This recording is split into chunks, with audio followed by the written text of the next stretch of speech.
Halo sahabat Merdeka, berjumpa dengan saya Lulu Handayani dalam Top News Rabu 18 Juni 2025. Pertama, Ketua Komisi 3 DPR Habibur Rahman menyinggung peran Mahkamah Konstitusi soal undang-undang. Selanjutnya, Gubernur Aceh Muzakir Manaf atau Mualem menunjukkan bukti penting keputusan Kemendagri terkait 4 pulau yang menjadi sengketa dengan Sumatera Utara. Ketua Komisi 3 DPR Habibur Rahman menyinggung peran MK yang sering membatalkan undang-undang hasil pemikiran dari DPR. Ia menyebut keputusan itu diambil dengan dalih tidak memenuhi asas partisipasi bermakna atau meaningful participation. Habibur Rahman dalam rapat pembahasan RUU KUHP juga menyinggung keputusan MK tidak memberikan partisipasi siapapun. Sorotan itu disampaikan Habibur Rahman dalam rapat dengar pendapat umum bersama LPSK dan Peradi terkait pembahasan rancangan Kitab Undang-Undang Hukum Acara Pidana di Kompleks Parlemen Senayan, Jakarta.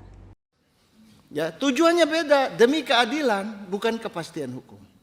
Lalu kemudian sekarang timbul, kalau negara kemudian mendapatkan bukti baru bagaimana? Nah ini, negara dengan segala alat kelengkapannya udah diberikan kewenangan yang sangat besar. Merampas nyawa orang pun boleh. Kalau kemudian negara tidak dapat membuktikan itu, selesai, pasti. Orang jangan dihukum untuk kedua kali. Ya, kalau Utrecht mengatakan krah van gewisde sah. Ya, kalau kita bilang inkrah van gewisde. Nah, Utrecht bilang begitu. Nah, ini mengenai itu. Kira-kira demikian pendapat saya. Ketua, terima kasih. Sudah selesai. Oke.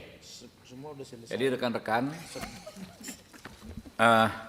di DPR ini kadang-kadang kita udah capek bikin undang-undang, dengan gampangnya dipatahkan oleh Mahkamah Konstitusi.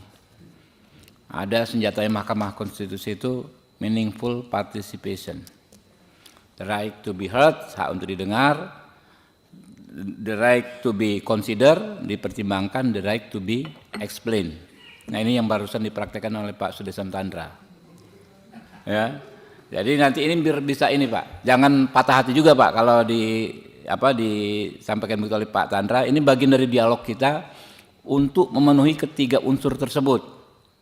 Ya, tiga ini jangan sampai kita udah capek-capek berbulan-bulan RTPU dengan gampangnya pula oleh 9 orang itu dipatahkan lagi. Oh ini enggak memenuhi meaningful participation karena keinginan mereka tidak terakomodir dalam undang-undang ini. Ya, padahal kalau dibilang partisipasi, putusan MK itu sama sekali enggak melibatkan partisipasi siapapun kecuali 9 orang itu. Ya enggak? Pendapat saya ini, silakan saja.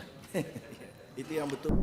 Gubernur Aceh Muzakir Manaf atau Mualem menunjukkan bukti penting keputusan Kemendagri terkait 4 pulau yang menjadi sengketa dengan Sumatera Utara. Mualem mengatakan dokumen itu akhirnya ditemukan setelah dicari selama berhari-hari. Dokumen menjadi penyelamat dalam sengketa Pulau Aceh. Bahkan dokumen tersebut membuat Mualem tidak bisa tidur selama 3 hari. Makasih.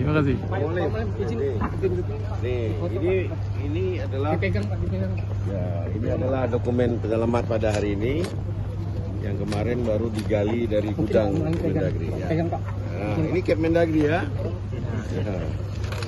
Ya, itu. Ya, dengan ini maka sengkarut bisa kita selesaikan. Setelah 3 hari 3 malam tidak tidur.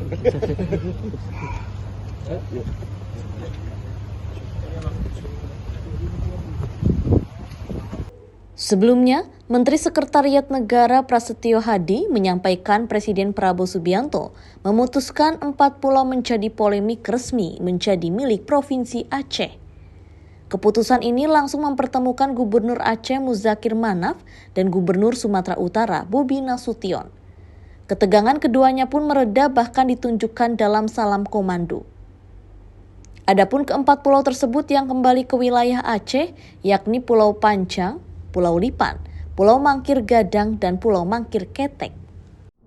Demikian informasi kali ini bersama saya, Lulu Handayani. Simak berita lainnya hanya di merdeka.com.